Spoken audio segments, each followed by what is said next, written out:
Assalamualaikum warahmatullahi wabarakatuh.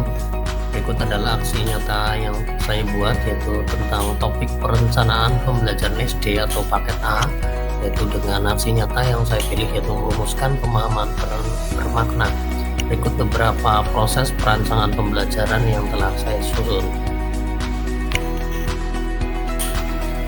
Proses merancang pembelajaran yang bermakna. Berikut beberapa langkah proses merancang kegiatan pembelajaran sehingga bermakna bagi peserta didik.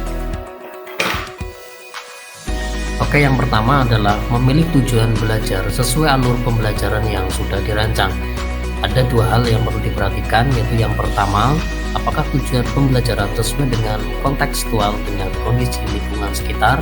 Kemudian yang kedua, apakah tujuan pembelajaran sudah sesuai dengan kebutuhan dan tahapan belajar peserta didik. Oke, next, yang kedua,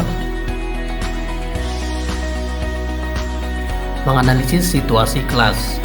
Ada beberapa hal yang perlu diperhatikan. Yang pertama adalah siapa saja peserta didiknya. Yang kedua, sumber daya apa yang tersedia dalam proses pembelajaran. Kemudian yang ketiga, siapa saja guru yang terlibat. Kemudian yang keempat, bagaimana proses komunikasi antara guru dan peserta didik. Oke, yang ketiga adalah asesmen untuk mengetahui posisi peserta didik di awal siklus pembelajaran.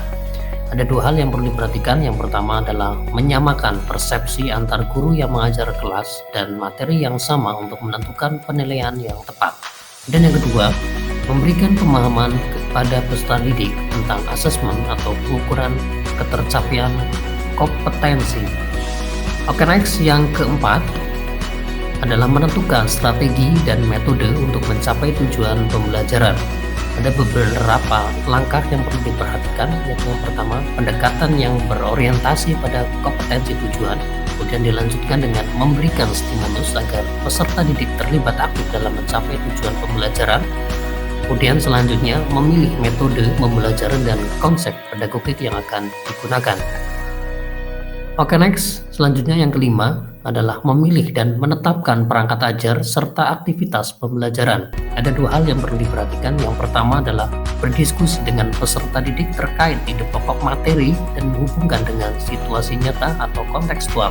Kemudian yang kedua, berdiskusi dengan guru dengan level yang sama terkait kompetensi apa yang harus ditingkatkan agar tujuan pembelajaran tercapai.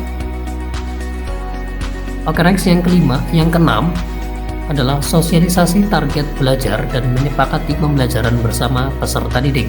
Ada dua hal yang perlu diperhatikan. Yang pertama adalah apa saja target yang akan dicapai, dan yang kedua, bagaimana cara membuat peserta didik dapat memahami target yang akan dicapai. Oke, next, yang ketujuh adalah pelaksanaan pembelajaran dan asesmen untuk mengamati kemajuan belajar selama proses pembelajaran. Ada dua hal yang perlu diperhatikan. Yang pertama adalah guru memberikan umpan balik secara intensif dan berkesinambungan. Kemudian yang kedua, melatih keterampilan refleksi bagi peserta didik sehingga memahami kompetensi yang sudah dicapai dan perlu diperbaiki selanjutnya.